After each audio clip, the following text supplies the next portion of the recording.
Mas abramos nossas Bíblias na primeira carta a Timóteo, capítulo 3, versículo 15.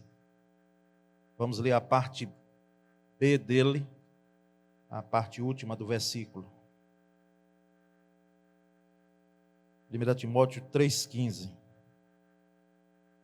Mandei material aí, se puder projetar, vocês irem passando mesmo, à medida que vamos aqui proferindo essa devocional. Diz assim: a igreja do Deus vivo, coluna e fundamento da verdade.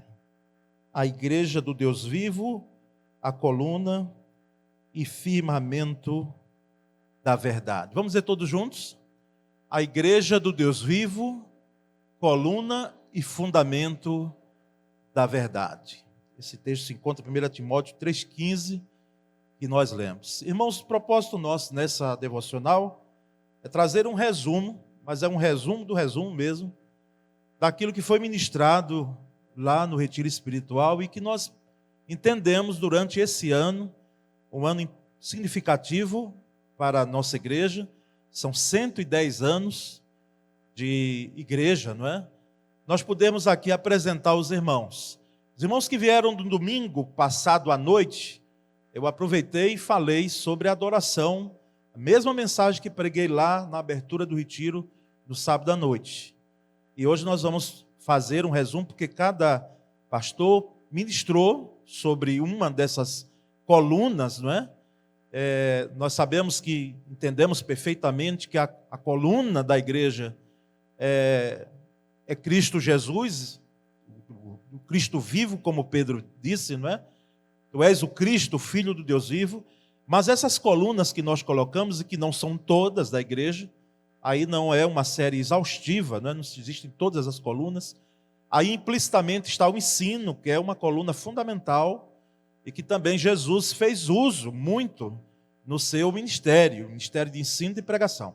Mas, irmãos, a adoração, que é essa primeira coluna que trazemos, é o propósito precípio da igreja, primeiro da igreja. Tá certo? A igreja, antes de fazer qualquer outra coisa, qualquer outra ação, ela precisa adorar. Ela é uma comunidade adoradora. Então, a primeira tarefa da igreja é uma tarefa de adoração. E adoração no sentido amplo, né? Porque quando servimos, quando evangelizamos, quando temos comunhão, quando fazemos discipulado, também adoramos. A adoração é muito maior. Eu usei a metáfora do oceano. O oceano, o louvor é um rio, né? Mas a adoração é um oceano que quanto mais mergulhamos em intimidade com Deus. E o cerne da adoração é o seguinte: tudo para a glória de Deus. Foi o que os reformadores reafirmaram. Só lhe deu glória, apenas a Deus toda a glória somente a Deus.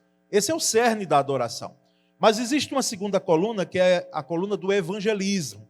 Evangelismo, irmãos, a igreja deve propagar, divulgar, anunciar o evangelho. E evangelho é anunciar Cristo, que é o evangelho. O evangelho é muito maior do que o cristianismo, tá certo? Entenda isso. O evangelho é muito maior do que a igreja. O evangelho é o próprio Cristo. Então, anunciar, propagar o evangelho em qualquer lugar. A igreja não deve escolher lugar para evangelizar.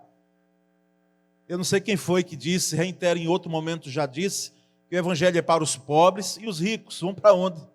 Os ricos vão perecer sem conhecer. Eles não têm o direito de conhecer a Cristo. Hoje, numa amplitude de pessoas que ainda não foram alcançadas. Então, em qualquer lugar que exista alguém, uma pessoa que precisa ouvir de Cristo, ouvir. Não é a tarefa da igreja converter. Porque quem converte é quem? É o Espírito Santo. É Ele quem é o agente. Mas a nossa missão é propagar o Evangelho. Para que todas as pessoas, elas possam ouvir de Cristo. Essa é uma segunda coluna. A terceira coluna, irmãos, comunhão. Essa é um grande desafio, os outros também. as outras colunas, mas esse é um grande desafio para a igreja local, para nós aqui, Piba. É um grande desafio. Inclusive em 2013, quando estávamos celebrando o centenário, o tema daquele ano foi o desafio de ser igreja. É um grande desafio.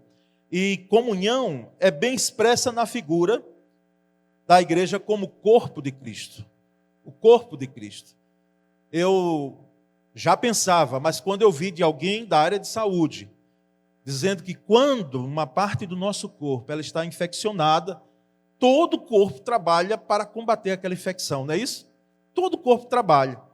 Então, irmãos, o corpo de Cristo, além das outras metáforas, o rebanho, a família, não é? Povo de Deus, enfim, edifício de Deus, mais precisamente o apóstolo Paulo e Pedro também trabalham, nós sabemos que essa comunhão, irmãos, é no corpo de Cristo e nós aqui somos parte desse corpo. E entendemos que comunhão é um sentimento prático, não é apenas sentimento. Porque se for sentimento, vai ficar só no sentir e a praticidade nada. Então é um sentimento prático, eu sinto e coloco em ação. É um sentimento prático de união e unidade no corpo de Cristo, na igreja.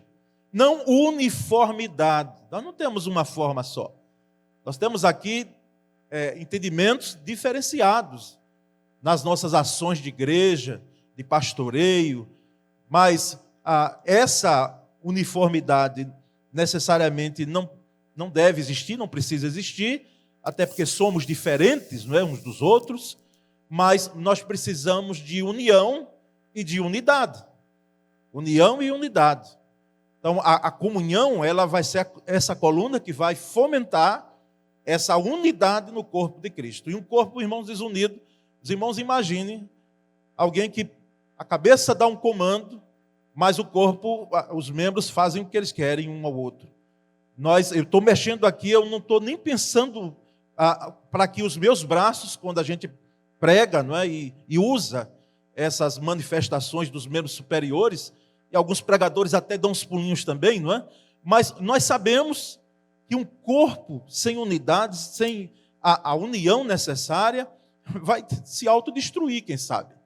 Ele vai intentar contra ele mesmo. Então, a comunhão, irmãos, é um grande desafio para nós. Um grande desafio para a liderança da igreja, para nós pastores, para os membros, para a nossa igreja.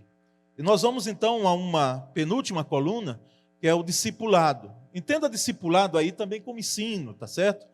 Como treinamento, como preparação, como capacitação, humanamente falando, porque entendemos capacitação da igreja, através daqueles que Deus deu a condição de treinar, não é, de ensinar, mas também, e principalmente, a capacitação do Espírito Santo. Mas recebereis poder ao descer sobre vós o Espírito Santo, sereis minhas testemunhas. Então aí é um trabalho duplo.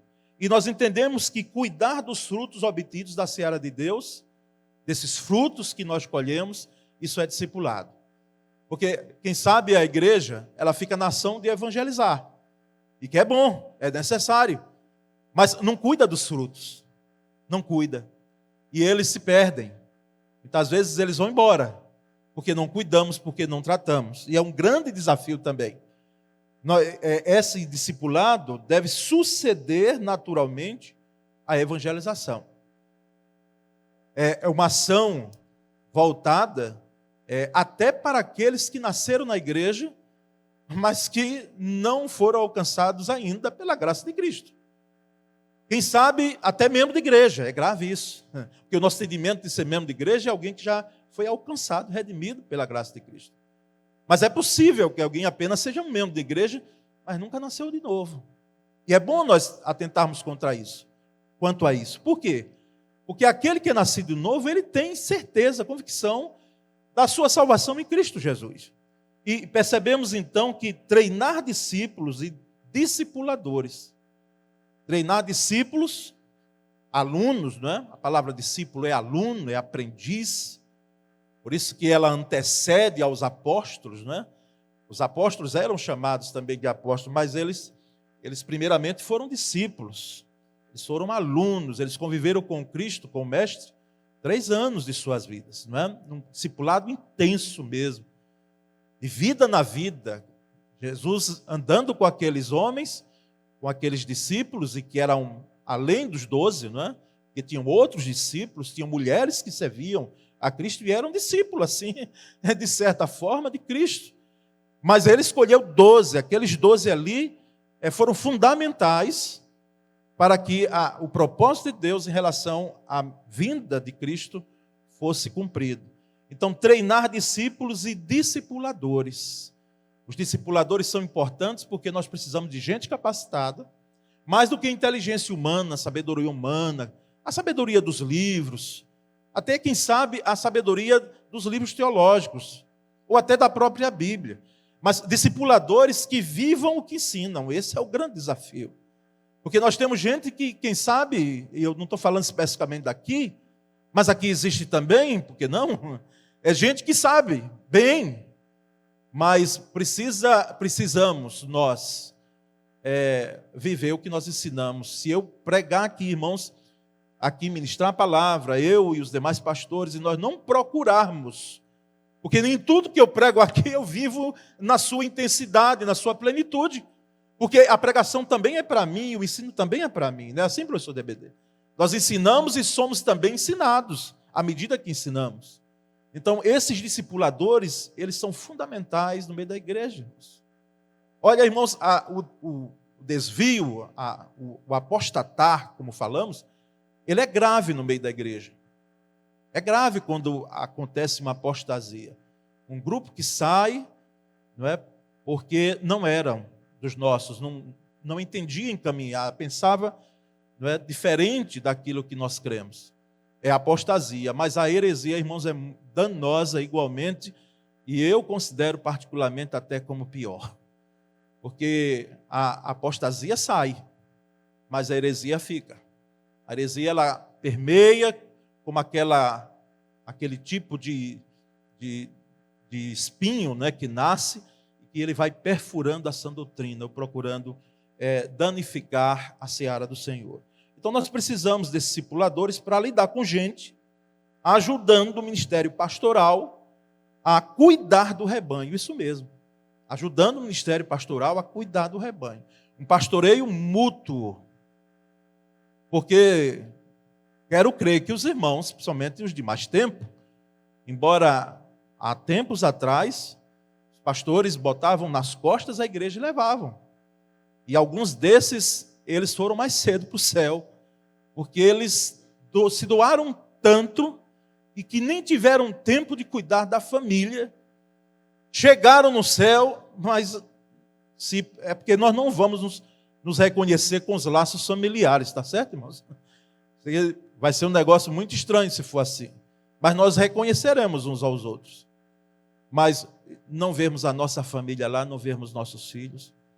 Ou seja, não termos essa primeira igreja para cuidar. Então, é preciso um pastoreio mútuo. É preciso um cuidado mútuo. Uns mais têm essa habilidade e outros menos, mas isso na igreja é discipulado. E por último, o serviço, a última coluna. O cristão é chamado para servir a Deus e ao próximo, eu e você. Nós somos chamados para servir a Deus, esse no primeiro e total plano, não é? Servir a Deus, então não pense que quando você está servindo na obra, você está servindo a pessoa, você está servindo ao Senhor. No primeiro momento, é isso que interessa. É isso que nos faz continuar servindo. É isso que nos faz exercer o nosso ministério. Porque se nós não entendermos dessa forma, de nada valerá o serviço. Mas nós servimos também as pessoas. E as pessoas, assim, o próximo, como aquele samaritano ali, serviu até, aliás, aquele judeu serviu até o samaritano, não é? Ou o samaritano também, na sua relação com Cristo, com a ajuda, quebrou os laços, né, os tabus que existiam na época. E eu quero deixar, irmãos, por último, Lucas 12, 35, né? Estejam prontos para servir. Estejam prontos para servir. e conservem acesas as suas candeias. Quem falou isso foi Jesus. Estejam prontos para servir. Nós precisamos entender cada dia isso aqui e conservar acesas as nossas candeias. O contexto aqui era aquele servo que esperava o seu senhor à noite, quando o senhor saía para uma celebração, como um casamento, como o texto narra, e ele ficava aguardando ali, porque era dever do servo receber o seu senhor quando ele chegava em casa. Era ele que tirava os calçados, né, do seu senhor, era ele quem lavava aqueles pés empoeirados. Então, o servo estava ali vigilante à volta para a casa do seu senhor. Irmãos, que essas colunas continuem, e de uma forma muito mais preponderante, em nossas vidas, na vida da nossa igreja. Amém, irmãos? Vamos ter uma palavra de oração aqui. Senhor, muito obrigado nesse dia, nessa manhã, que começou com chuva, aliás, começou com sol, depois teve a chuva e agora o sol brilha. Muito obrigado, porque só o Senhor para fazer essas coisas. O ser humano não tem condição de fazer isso. A natureza é do Senhor, o mundo é teu. Oh, muito obrigado, Senhor, porque sabemos que o sol e chuva são necessários para nós. E nós te agradecemos, Pai bendito, por estarmos aqui nessas horas da manhã. E essa palavra aqui colocada, ela encontra terreno fértil em meu coração e no coração da igreja do Senhor aqui. Coração de cada irmão, de cada irmã, Senhor. Que nós possamos, ó Deus, diante dos desafios que temos, abraçarmos sem temor o desafio de sermos uma igreja muito mais eficaz, próspera, producente, compromissada contigo, dependente do Senhor, crendo que o Senhor é de fato, e cada vez mais, aquele que faz com que a tua igreja seja preparada a cada dia para aquele grande dia. Nós oramos em o nome de Cristo Jesus. Amém.